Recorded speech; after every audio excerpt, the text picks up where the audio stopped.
All right, this is the second part of the 7.8 video where we are going to go over what is the distributive property. This is a distributive property is for multiplication.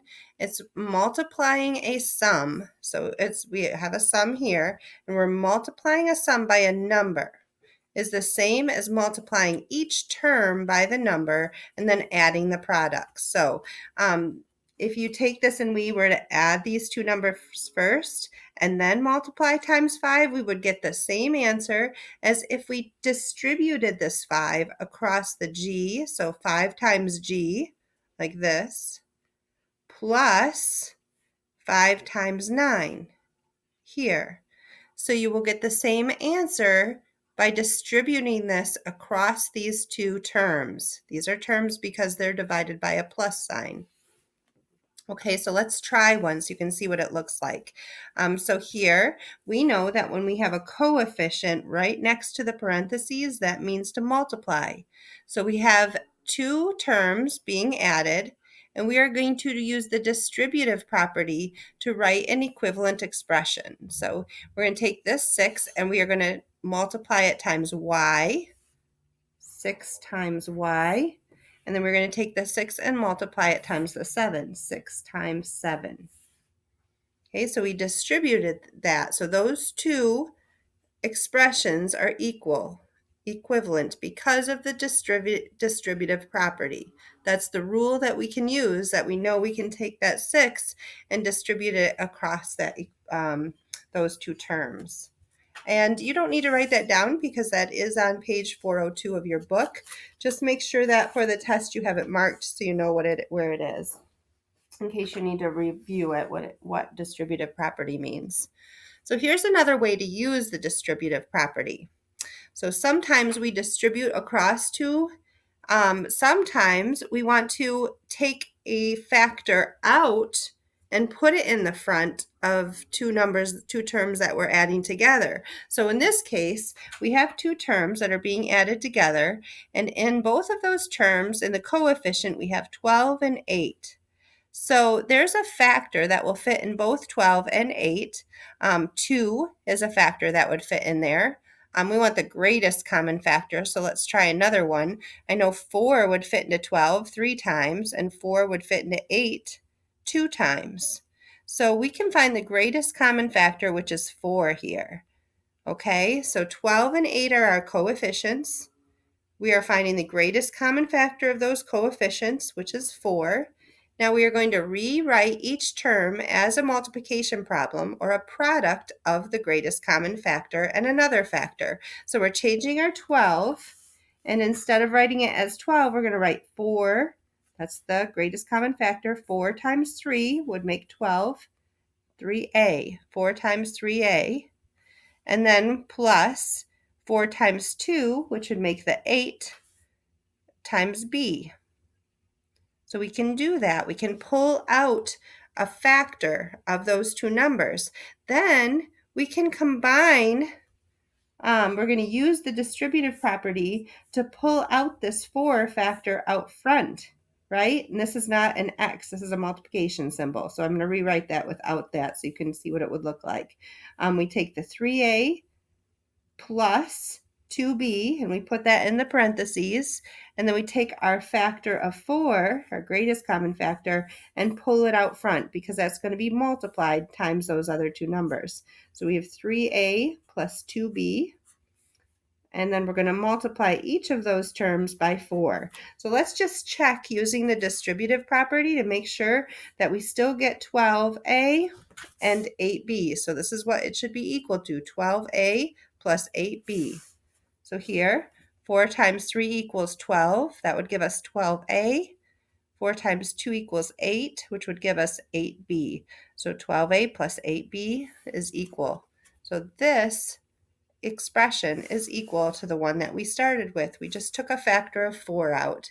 That might not make a lot of sense why you would do that right now, but in the future it will make more sense. You're going to be using the distributive property to change expressions around to make them usable. And so you're going to need to know how to find that greatest common factor and then pull the greatest common factor to the front.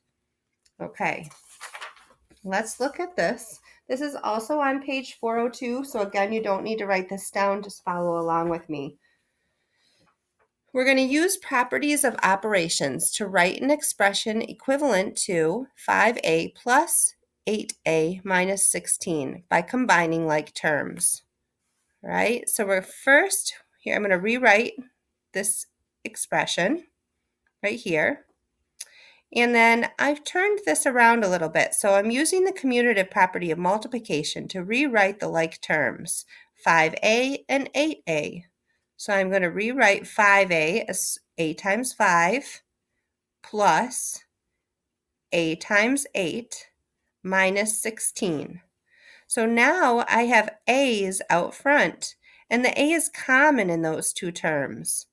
So what I'm going to do is to use the backwards distributive property and pull that a out front. So I'm going to keep the 5 plus 8, and I'm going to put that in parentheses, and I'm going to put my a factor up front.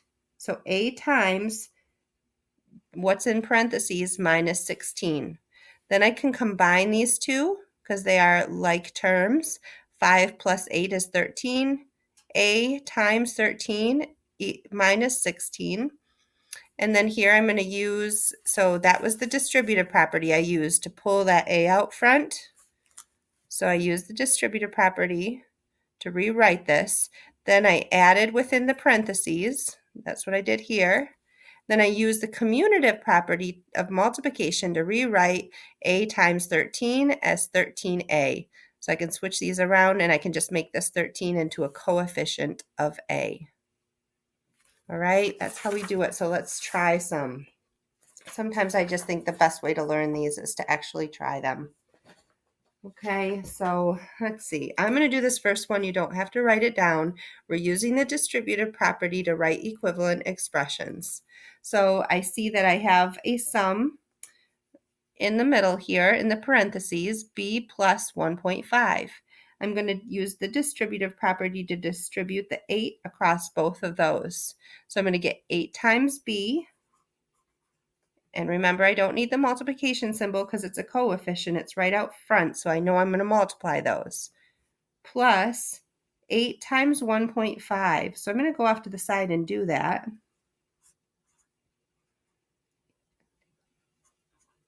And that would give me 12.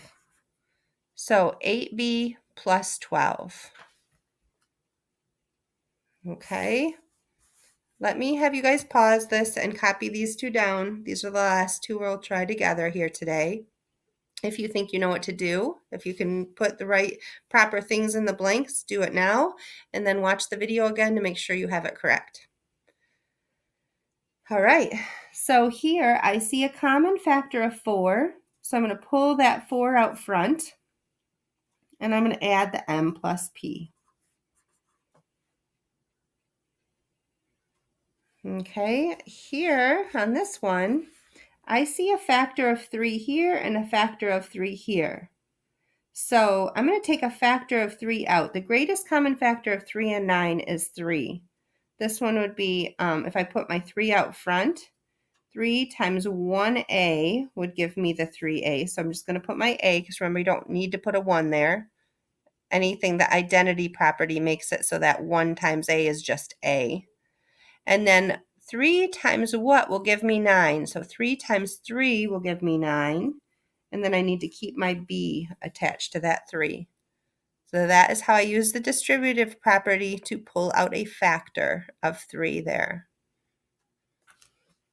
So if we were going to work backwards, just real quick, let's take this one to work backwards. I'll rewrite it over here just so I can remind you what to do when you see it written this way. If they want you to use the distributive property, is that you would distribute this 4 across both of these terms.